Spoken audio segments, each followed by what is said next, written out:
Well, So Russell, you want to introduce yourself? yes, thank you. Thank you for inviting me. My name is Russell Goodall.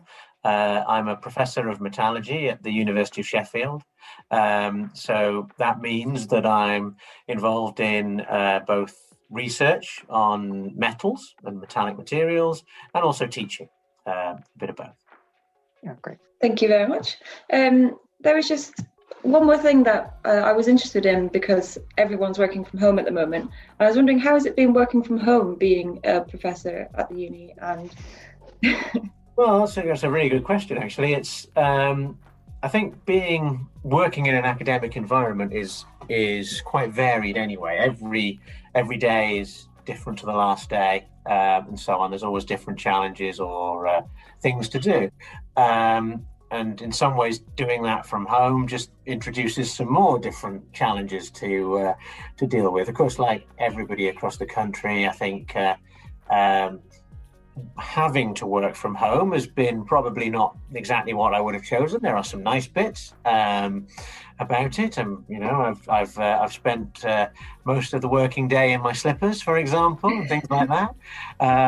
But being confined to the house has not been so good. But we manage. We've adapted. That's another big part of what academic life is about, is adapting to new conditions. So we try things out, and we've learned some things along the way. Good. Yeah, no, that's good. I was expecting more of it's difficult to work from home, but that's very positive. Well, I think you try and look at it positively. Of course, there are difficulties, and I wouldn't want to give the impression that it's not. Particularly at the times when other family members have been at home. That obviously means you can't focus on the job, you can't spend the time that you need to, and work builds up, and that can be, as it would be for anybody, that's quite stressful and not very pleasant.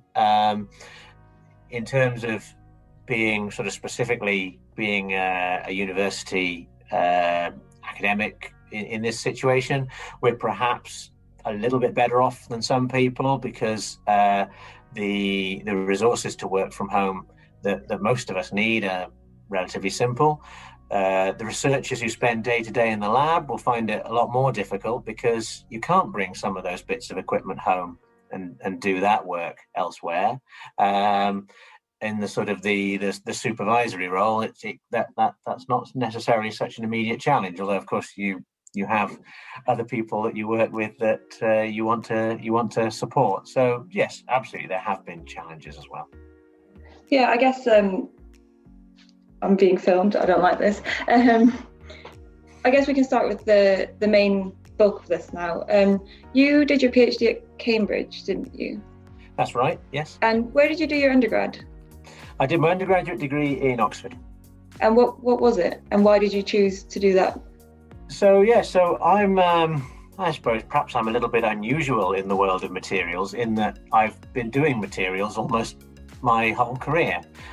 Most people have come to it from something else. But I started out, I did an undergraduate degree in materials science, and then went on and did a PhD in a materials department. And I've worked in materials ever since, actually. So quite boring in that sort of a way. I don't have the varied career and background that many. Not really many of my boring. colleagues do. Well, I mean, sort of straightforward, if you like. Not an exciting career spanning, say, biology and chemistry and other broad fields, but always in materials. Now, of course, yes, materials is not boring. I wouldn't have stuck at it this long if it was. But, no, it's always been the same thing. I ended up doing a similar path, Russell, because I did a bachelor's here at the university, as well as my master's in metallurgy, and now I'm doing a PhD in materials, so there must be something about it that keeps coming back. How did you know about materials, though, as a degree choice? Because I didn't even know about materials when I applied for uni. No, I suppose that was the lucky thing, having stuck at it so long. I don't know whether I would have stuck at something else for a similar amount of time or not. But I'd always, at school, when I was very young, I quite liked chemistry. That was my first sort of interest, I guess. But that relatively sort of when I first kind of found out about different subjects. And then as I went through more towards sort of A level, I became more interested in physics. So I'd already moved from one science to the other. I was thinking about those, but it was my physics teacher actually. My A-level physics teacher gave me a flyer for a talk. It was a talk at Oxford, funnily enough, saying you might want to go along to this, could be interesting. And I went along, and there was somebody was talking about age-hardenable aluminium alloys, as I know it was now. At that point, I didn't really know the details of what was going on, but they did a very vivid demonstration of two materials that were exactly the same apart from how they'd been heated, and try bending them, and one is very soft and one is very strong. And that was that kind of practical demonstration, because I've always been quite interested by the practical side of science that you can touch. I quite like the mechanics side of physics, and when it started to get towards the astrophysics on one scale or the atomic physics on the other scale, and you couldn't really see it, and think, is it really like that?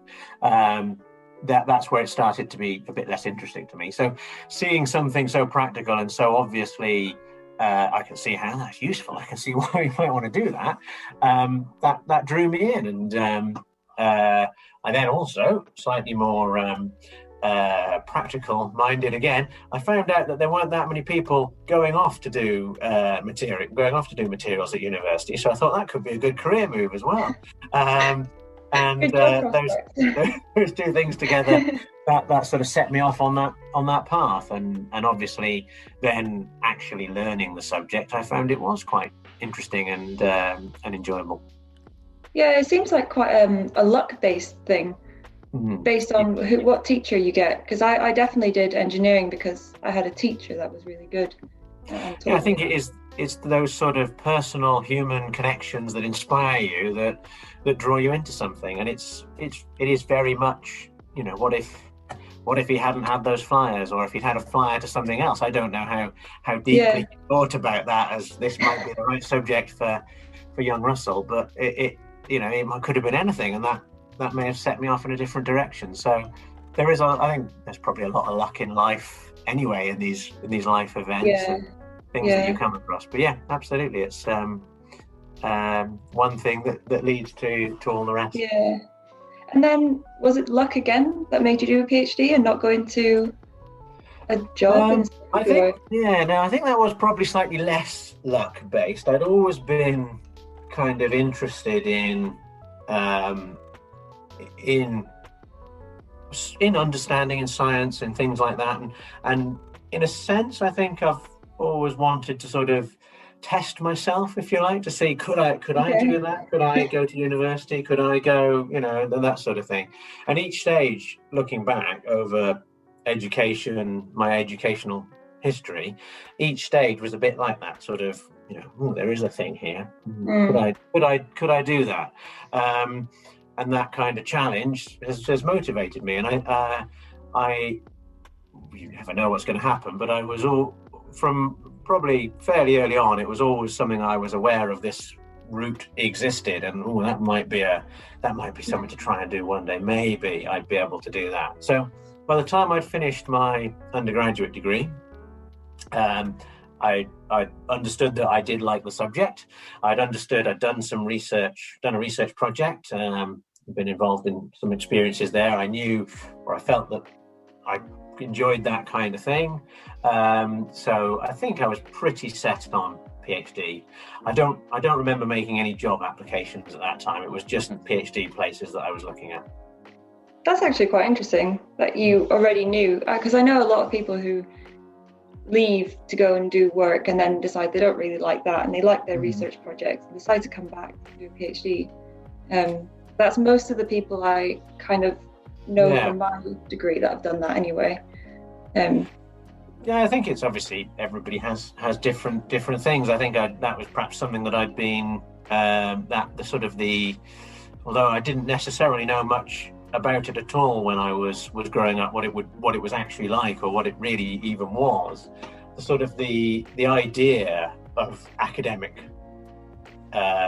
activity, research, development, finding things out, and having that as your job to do experiments and find things out. That was always just from a reasonably young age. I think that was quite exciting and attractive to me. As I say, that's sort of, without knowing actually anything much about it. It just that idea of the basic excitement of finding something new out was sort of always an attractive thing, I thought. Do you want to just tell everyone a little bit about your PhD and what it was about and your kind of day-to-day lab work? And so I chose. I had a look at a few different subjects actually.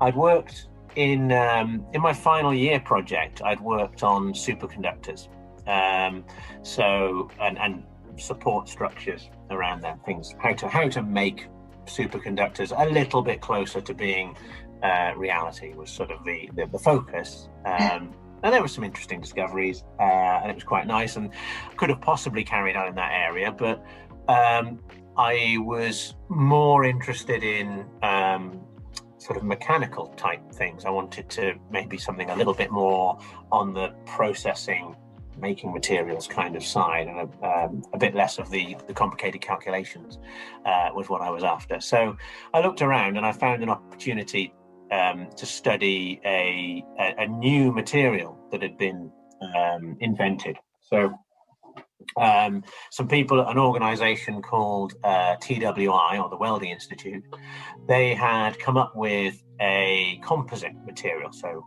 several different materials combined together to make something else. And this was a material known as vermiculite, bonded together with another material known as water glass, a water-soluble glass. And it was quite light, quite low density. So this material that I was working on was a combination of a material known as vermiculite, a natural sort of rock, and a material known as water glass, a water-soluble glass. And it made something that was very low density, and because it was completely free of anything that could burn, it was very fire resistant. And the thought was, or one of the thoughts were that it could be a very good material for the inside of sandwich structures. So when we work with composites, sometimes we'll have the very strong materials on the outside and something relatively low density in the middle to really maximize the weight saving. And this would be good. Because of its fire resistance, but did it also have like a insulation kind of property to it? Yes, it was. Well, it was quite thermally insulating, very fire resistant. So there were some applications, not everything, of course, but there were some applications where it could be advantageous. And it was still quite new, so there was lots to discover. And it was sort of the first question I was asked, really, or the only question I was asked is, can you tell us a bit more about this material? And that was a great project because it meant I was able to spend the 3 years of my PhD almost doing whatever I wanted to test this material. So I did mechanical tests. I did of different kinds, trying to work out different ways of doing it. Looked at thermal expansion, thermal conductivity. Tried to burn it. Did some fire resistance tests.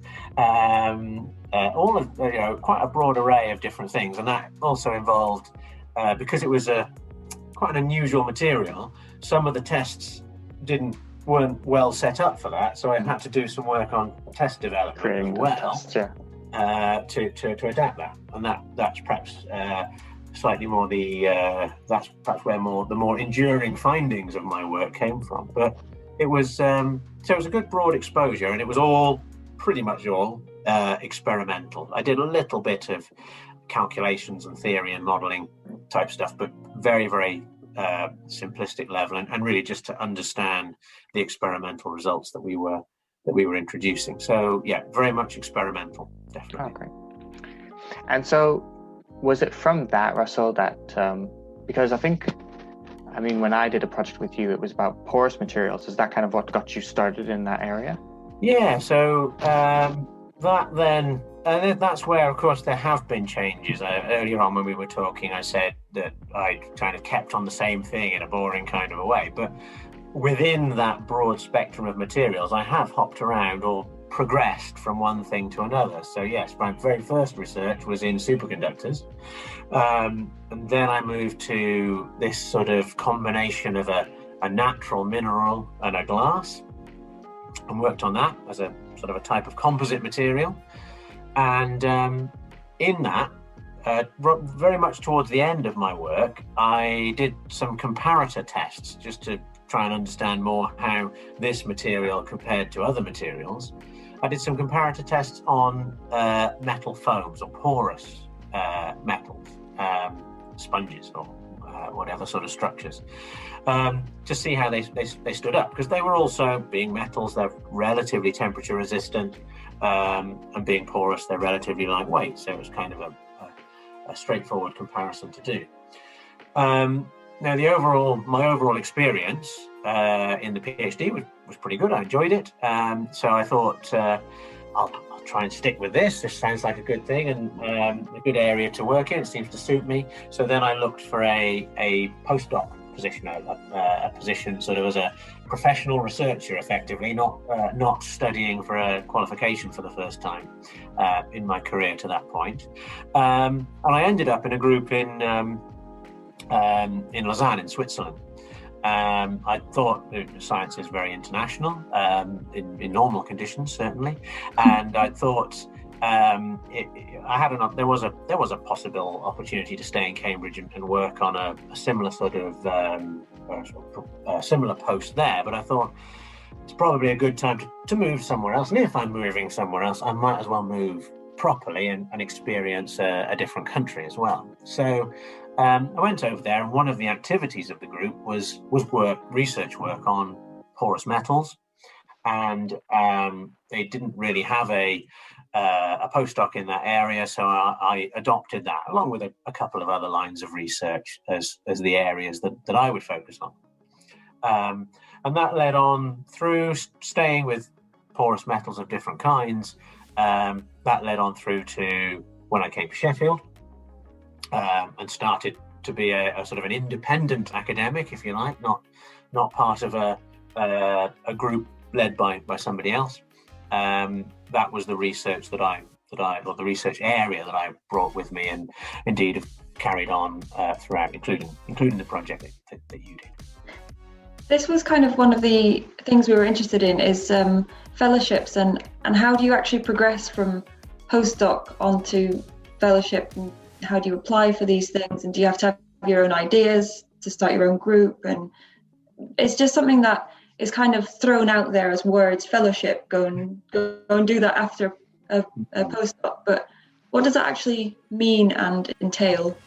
Yeah, it's a really good question, and I think once you get to the PhD, is a pretty standardized thing, in the sense, certainly within a country. It's different in different countries, indeed, or the details are, but in the UK it's 3 or 4 years study on a research topic, and at the end you have your face-to-face examination, your viva with 2 experts who grill you for however many hours and decide that it's okay, hopefully. That after that, there's not really a set route in the same way that perhaps sort of school and GCSE, A-level, university degree, maybe masters, PhD. That tends to come in a pretty uniform pattern. But after that, careers can follow different directions.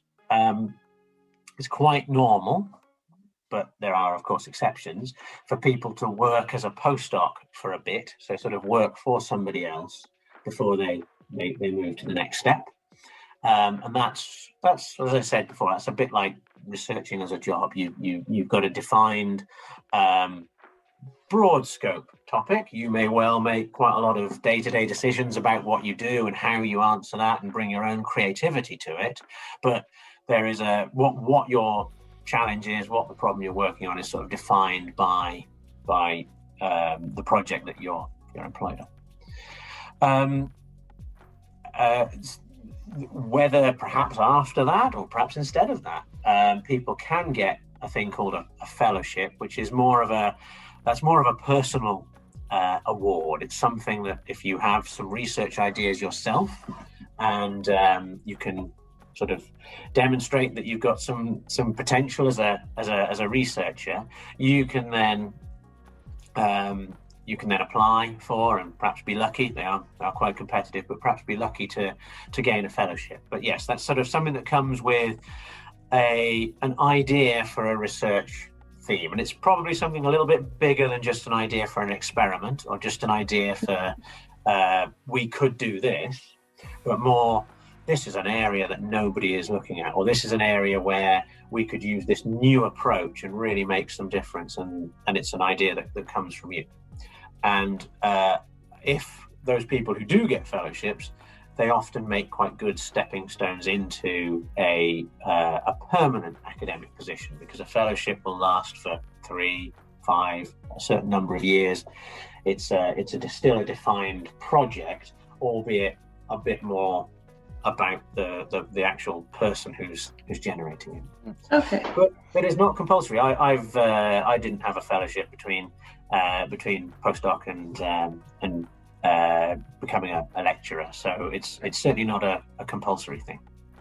And would you say it's typical to have if you have a fellowship with one university, that's kind of the university that you'd end up potentially carrying on with, or can you go from anywhere? It can be, and often it can sometimes be sort of almost part of the fellowship, is that you do the fellowship and after that's finished, then the university you're working at sort of has an agreement that you will become a lecturer there after that. But of course, the academic world is quite is quite transferable in that sense, and academics do move around between universities for many reasons, professional and personal. So it's not, you're not sort of it's not something where you're kind of you can do it, but then you've got to sign up to work there for 10 years or anything like that.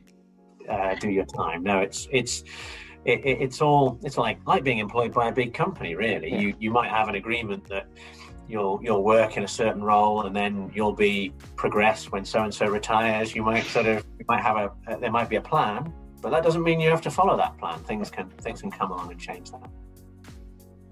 Okay. So, out of interest, I kind of know that if you go and work for a company, you can progress up through different levels, or you can change companies and you just apply to a job description, or you can get lucky and someone knows you and they employ you. But how does it actually work in universities? Because there's so many different jobs you can do. You can do like lecturing or researching, or there's just I don't actually know all the different ones, but I just know that there's like almost everyone I speak to seems to have a different job.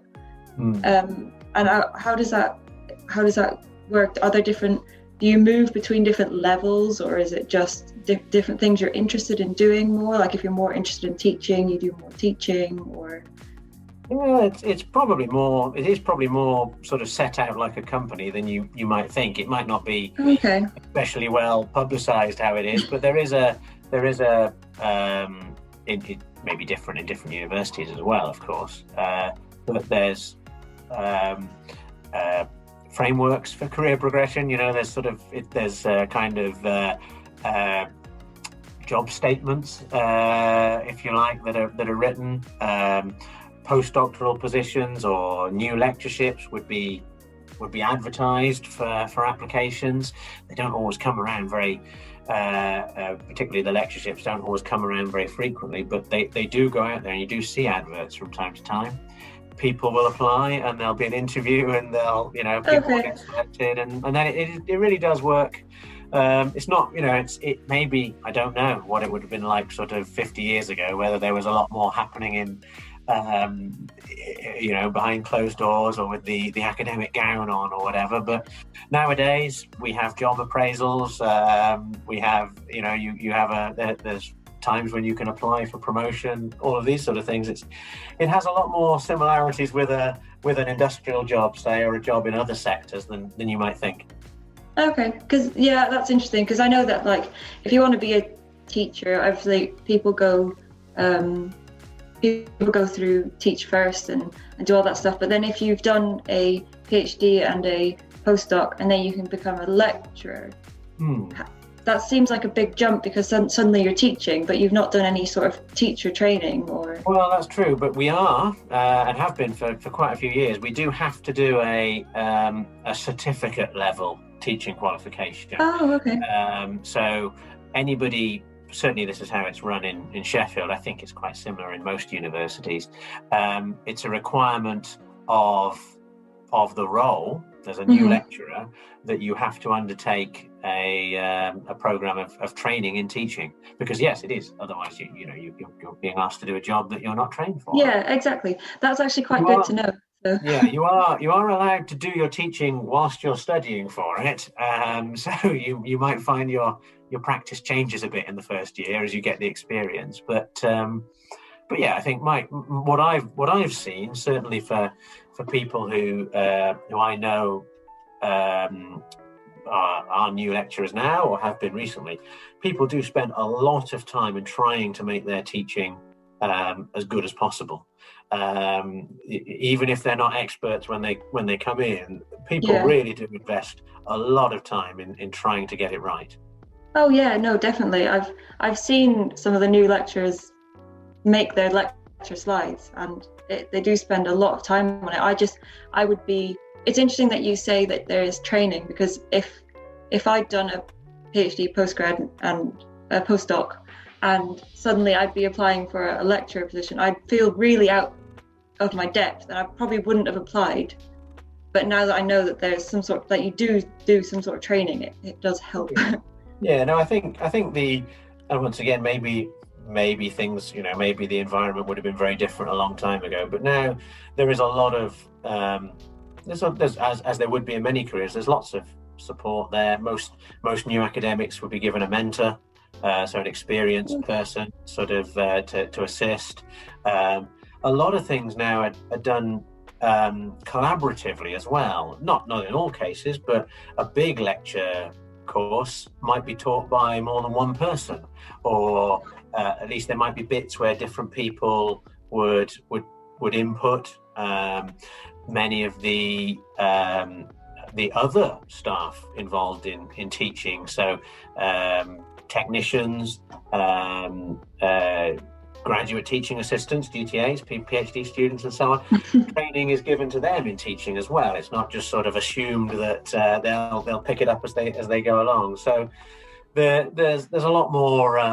There is a lot of support out there at all levels. Structure.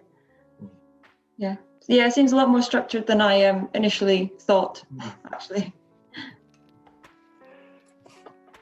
So that path, Russell, of going from your PhD to eventually being a professor, did you find it quite difficult, considering the whole journey, or was it kind of like continuing with the same kind of research? I see what you mean. The decision to do it, or the decisions that I have made, such as they are, rather than just deciding not to make a decision and just carrying on, if you like. But the decisions I've made have been relatively easy. I don't really think I've been in that many positions of having a real dilemma of, do I go this way or do I go that way? When the options were there, I felt I knew what was right for me. At each stage, obviously there has been challenges at each stage, and there's been things that have been difficult to do at each stage, and some things that I don't always enjoy doing. There's always, some parts of any job that are not fun, but need to be done. So there's those kind of things. The biggest bit, and probably the bit that is best well known, I suppose, such as it would be of this, is that the transitions between these different levels are not always easy. So because there isn't a, once you go past PhD, it's, in materials particularly, there's a big need for materials people, so it's not too bad to find a PhD place. Even after that, it's perhaps not too difficult to find a postdoctoral place if that's the way your mind turns. But between postdoctoral level and the things like the fellowships and like the lecturers, the number of available places drops a lot, and the competition goes up. And at those kind of stages, that's where there's been a challenge, or the uncertainty of knowing would there be a job. So when after my postdoc, I did 4 years in Switzerland in the end. I could have had another year, I think, if it had really wanted it, but I decided I wanted to come back to the UK. I was looking around. There weren't that many places. I didn't really want another postdoc job for perhaps 3 years and then to move again. I wanted somewhere where I could go and say, right, I'm here for as long as I would like to be, rather than not. And I was actually looking at both. That was stage I was looking at industry jobs and academic jobs. I wasn't sure whether I'd be successful. I applied for some academic jobs and didn't get interviewed. So that was a bit of an uncertain time. That was probably the most uncertain time in the whole story. Eventually, it came out that obviously I was lucky enough to secure a position at Sheffield. Even then, though, the uncertainty doesn't end, because all new academics would have a period of what they call probation. So even if you get through the interview, there's still a period of time where they want to make sure you can do the job. Yeah. And that you're not terrible at teaching, or you're not unable to do your research or anything like that. So there's still a bit of an uncertain time there, because of course I'd not been an independent academic before, so I didn't know if I could do it. But fortunately, in the end, that did work out, and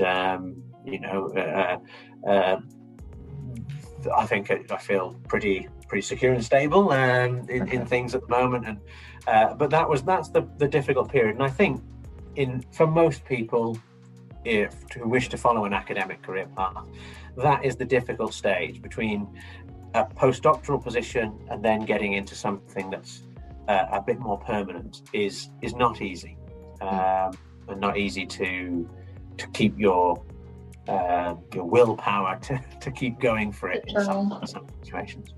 Do you, a bit of a random question, do you have any advice for people who have done a PhD, have gone into industry for a bit, I've done a bit of work there, and then think, no, I actually do want to go back into an academic environment? Because you say the jump from postdoc to lectureship is quite hard. Is it even harder if you've come away from a uni to go back into the uni? And do you have advice for people? Yeah, I think it very much depends what somebody has been doing in industry. So there are numerous examples of academics who've spent time working in industry, and people who work for academia for a while and then move into industry in different fields, including materials. So it's not that you decide PhD and then you decide and that's you've had your go, if you like. You have to follow it. People do transition, but of course it's in terms of being successful in applying for a job in a university, just like any job or a job in industry, you need to be able to convince the people employing you that you're capable of doing that job. And if you've gone from a PhD and you've worked in industry and your role has taken you perhaps away from the technical sphere into management or operations or quality assurance or something very important but not research, it might be harder to convince a potential university that you would be able to move in and seamlessly do what they'd want you to do. But of course, there are many, there's a lot of research goes on within industry at a high level, and there's quite a few people who are working at that sort of technical level where to come in and lecture on the latest developments in a certain field is very easy for them, and they're able to do that. Of course, also that's thinking about people making a move from a position in industry into a permanent academic position. But of course, it doesn't have to be that. We do get applications for postdoctoral research, the professional researcher kind of positions, from people who've done a few years in industry. It tends not to be people who have a lot of time of experience, just simply because of how those roles are structured for generally people earlier in their career who perhaps aren't with an appropriate salary for that. But we do get people do come back to academia after a few years to go into research for a while and move around like that. So it depends a bit on the field and the experiences that people have had, but it's true that people do make that change. It's true that it does occur. Yeah, cool. That's good. So you won't get stuck anywhere. You can always change. No, I think that's true. Yeah, I think it's true. I mean, obviously, I'm not particularly looking to move. I work with people in industry, and that's a very rewarding experience to feel that I can have those interactions and that potential for impact. I'm not sure if I was looking to move. I'm not sure what sort of a role I would be suitable for personally, but it's not to say that that's anything sort of inherent in being one side or the other. It's not a unbridgeable divide by any means. Yeah. Okay. And so, when hiring postdocs, Russell, is there anything that you look out for in particular? Anything that you value? Yes, that's a good question. So I think really, when you employ a postdoc, there's probably a few different things that go through your mind. But one aspect is certainly the independence of that someone might have. So what you don't want is somebody who is going to do exactly what you say and only what you say, and have to be told everything that they can do, because then you're not really getting the intellectual spark, the sort of the value of a professional researcher. So you'd want somebody to be able to show, either by talking about their experiences in their PhD or in their working career, or by how they answer questions at the interview. You'd want to see that they've got some ideas of their own.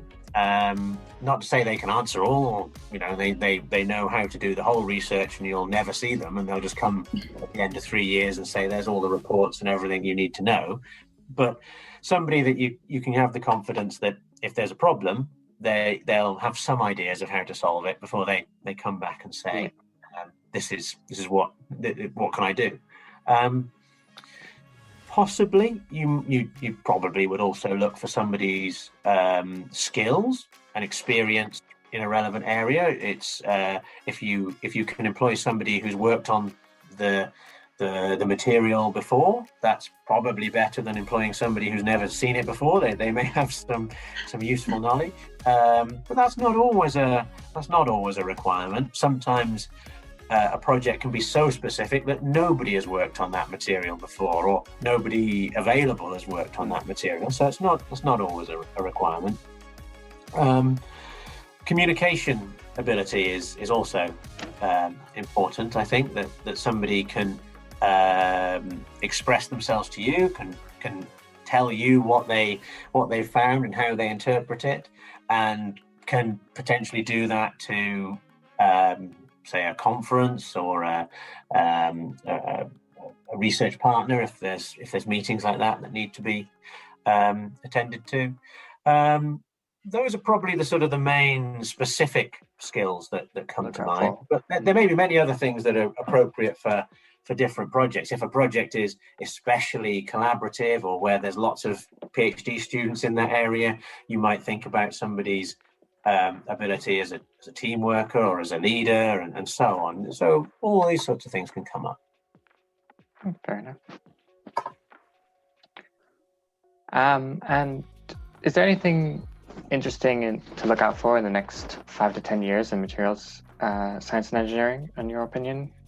Undoubtedly, and if I knew what they were, then I'd be, I'd be amazing, and rich. Do you have anything that interests you in particular at the moment? Oh, yes, I think so. My area now has kind of progressed on from porous metals into the development of new alloys, and there's literally millions of new alloys that we've never made. So there is almost certainly things out there that will work better than what we currently have. Whether we'll find them in 10 years or not, I don't know, but we'll certainly find new things. And indeed, for some of the things we want to achieve, we kind of have to. We want to be heading towards all electric automotive by that point, and we can't really make enough magnetic material for the motors for that many cars if that's how we want to run things by that point. So we need to improve things like magnet technology. Efficiency in all forms demands better materials. Offshore wind turbines need better bearings that are corrosion resistant, for example. There's developments needed there. So there's lots of areas where just better stuff is needed. And I'm sure we will see developments, because we have done over the last 10 years, we will over the next 10 years. That's absolutely certain. There'll probably be challenges that we don't foresee as well, some will be challenges that like the pandemic, that perhaps aren't primarily solved by materials, but others will be ones where materials has a critical role, and that will obviously also throw up new possibilities and new design approaches. I think in terms of things that have the potential to be revolutionary, the application of, in its broadest sense, artificial intelligence to these kind of problems could very well be quite significant. AI is very much in the news for many different areas, but the problem that we have, or the challenge that we have in designing new materials, of having many combinations to try and not the resources to actually try them all out, requires spotting those patterns that can make shortcuts. And it's going to be, I think, if it can be made to work, artificial intelligence is going to be a way of doing that. Of course, that depends how that does turn out, and whether it does offer the things it promises. But I think if it does, that could have a big change in how we go about doing these the material development process, and the speed at which we can move on with that. Just as a really quick question, you said when you started your PhD that you didn't like things where they got too physicsy, too chemistry. You like seeing it. Yes. But we're going into new alloy design is very much physicsy, model-y, computer-based stuff, isn't it? And how did you get your head round I like to see question. things? It's not so much, I guess, that I don't.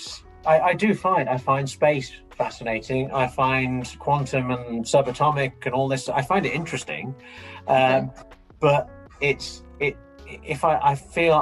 find it interesting to see how that might impact on other areas in one way or another. I like to have. I suppose it's almost like the sort of if you meet someone who doesn't know or really care that much about science.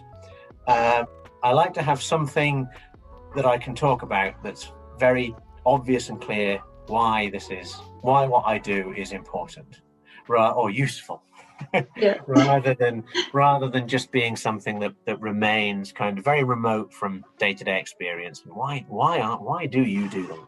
Yeah. Now, of course, this is, I think, probably part of science and engineering, certainly in every discipline nowadays. You need to bring lots of different things together, and you need to have knowledge of lots of different things, different scales, different methods. And indeed, what we do now has to encompass mathematical techniques, application through computers, experimental work on the sort of scale of things you can pick up and touch, but experimental work also that gets down to the scale of maybe not quite atoms, but sometimes atoms, certainly nanoscale. All of this is brought into what we do. Very similar in other areas as well. So you've got to delve into all these pools. But for me, it's that scale you can touch, the scale you can see. That's what brings it all together, and that's where my tendency is to bring everything towards that. And I don't mind going and finding the things from these other areas and pulling them together. But without that, I don't think I'd find it quite as engaging. Yeah, so there has to be like an end goal type of thing to. Yeah, there's a reason for it. Yeah. We want to know how do metal atoms interact when we put them together, not because we want to know how metal atoms interact when we put them together, but because that makes an alloy. And alloys are frequently useful materials, and we need useful materials. Yeah. Fair enough. Do you have anything else to ask, Elaine? No, I think that's the hour gone as well. That's the hour gone? Great.